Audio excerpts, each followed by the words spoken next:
penjelasan saya tadi, rupa-rupanya dari pihak saudara kita Kristen itu tidak memberikan kemudian narasi apapun selain daripada pengakuan bahwa kami Kristen memang betul.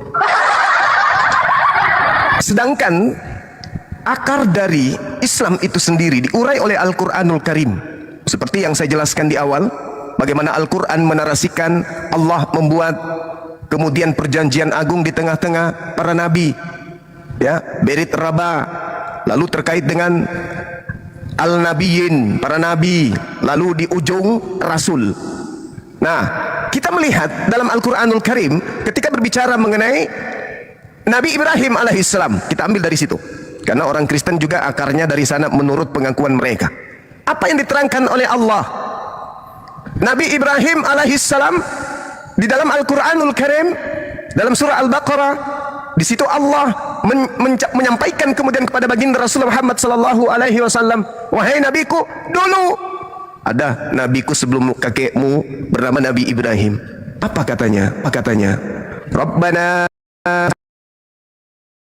wab'ats fihim rasulihim ayatika wa yu'allimuhumul kitaba wal hikmah wa yuzakkihim innaka antal azizul hakim.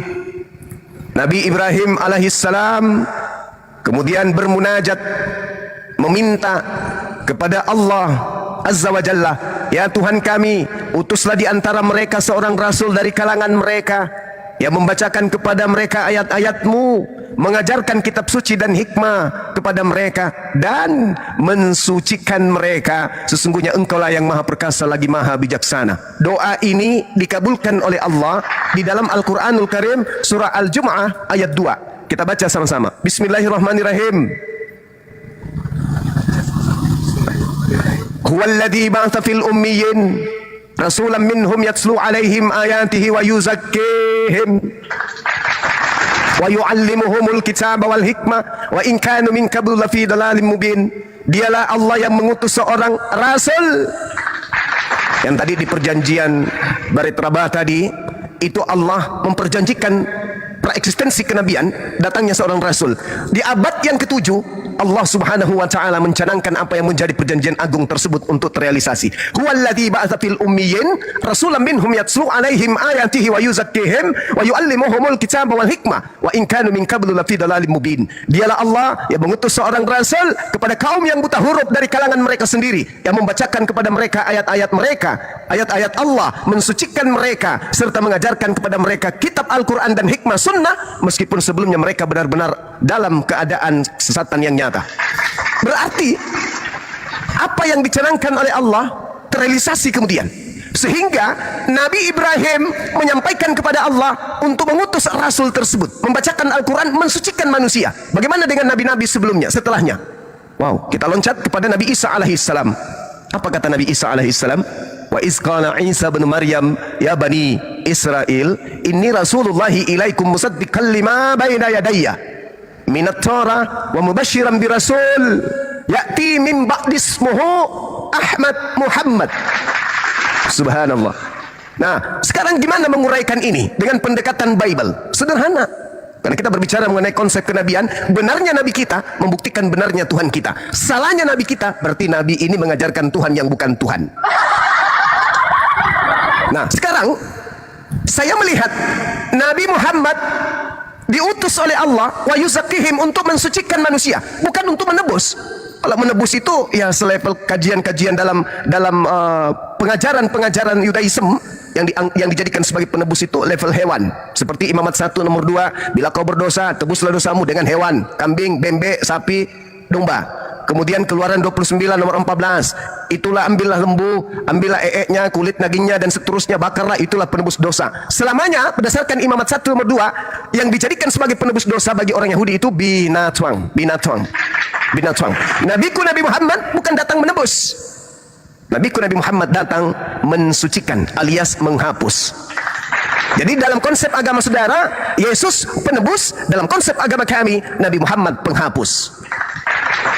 Jadi ini ada penebus dan ada penghapus. Nabi Muhammad menghapus, kalau Yesus menebus dengan mengorbankan dirinya di atas salib.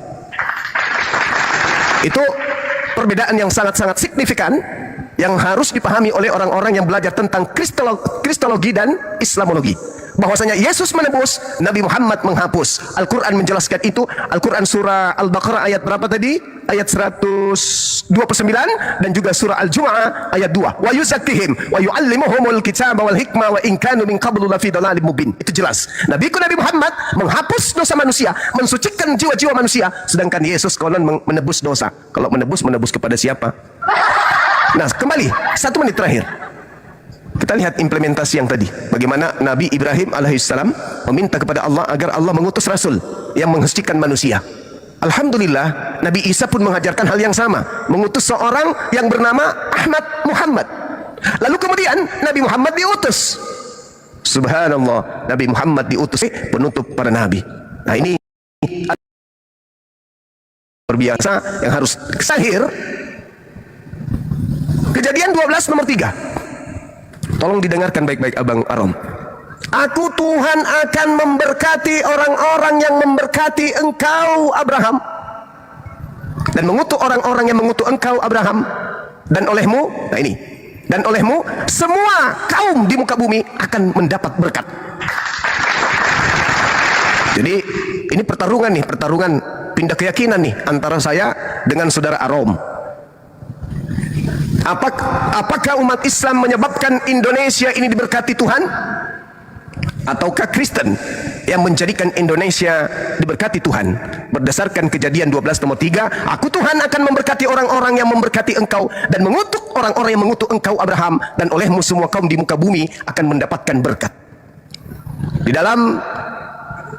dalam kaidah Islam, setiap umat Islam itu sholat, mereka kemudian melakukan pemberkatan kepada Nabi Ibrahim alaihi salam. Diterangkan dalam sholatnya umat Islam, kama sallaita ala Ibrahim wa ala ali Ibrahim wa barik ala Muhammad wa ala ali Muhammad kama barakta ala Ibrahim wa ala ali Ibrahim. Ini bacaan yang dibaca setiap umat Islam salat. Berapa kali Islam salat dalam sehari? Minimal 5 kali. Berapa kali umat Islam melakukan pemberkatan kepada Abraham dalam sehari? Minimal 5 kali dalam sehari. Ya Allah, limpahkanlah rahmat kepada Nabi Muhammad sebagaimana pernah engkau beri rahmat kepada Nabi Ibrahim dan keluarganya, dan limpahkanlah berkat atas Nabi Muhammad beserta keluarganya sebagaimana engkau memberi berkat kepada Nabi Ibrahim dan keluarganya. Subhanallah. Jadi kalau Indonesia penuh dengan umat Islam, berarti Indonesia penuh dengan manusia yang melakukan pemberkatan kepada Nabi Ibrahim alaihissalam. Dan kalau dunia ini dipenuhi oleh umat Islam, maka olehmu dunia akan diberkati oleh Allah. Ini Islam coy, Islam. Semakin banyak penduduk bumi yang beragama Islam, semakin banyak penduduk bumi yang memberkati Abraham. Semakin banyak penduduk bumi yang berkati Abraham, maka dunia ini akan mendapatkan berkat dari pencipta langit dan bumi. Bagaimana dengan Kristen? Nabi Ibrahim dikatakan tidak sabaran. Nabi Ibrahim menikah dengan budak, bukan menikah, kawin dengan budak. Nabi Ibrahim memiliki anak yang tidak sah. Nabi Ibrahim punya gondik. Nabi Ibrahim kemudian melakukan hal yang tidak seharusnya, semisal dia menipu Fir'aun dengan mengatakan bahwasanya Sarah adalah adik kandungnya, sehingga Sarah melakukan poliandri, menikah dengan Fir'aun. Ketika saya tanya, saudara saya Kristen, saudaraku Kristen, Nabi Ibrahim mengajarkan satu Tuhan tauhid. Adakah Nabi Ibrahim menyembah Yesus? Tidak ada. Kenapa kalian menyembah Yesus? Nabi Ibrahim bersunat. Adakah kalian bersunat? Nabi Ibrahim kemudian berkurban, kurbannya hewan. Adakah kalian melakukan itu? Ternyata nol. Lalu siapa yang memberkati Abraham dan siapa yang mengutuk Abraham? Nah, ini Nabiku mengajarkan siang dan malam untuk melakukan pemberkatan kepada Abraham. Sedangkan nabinya Kristen, siapapun itu, kita belum mendengarkan dan apa ajarannya tentang Abraham alaihissalam. Silakan. Oke, thank you Bang Juma, keren.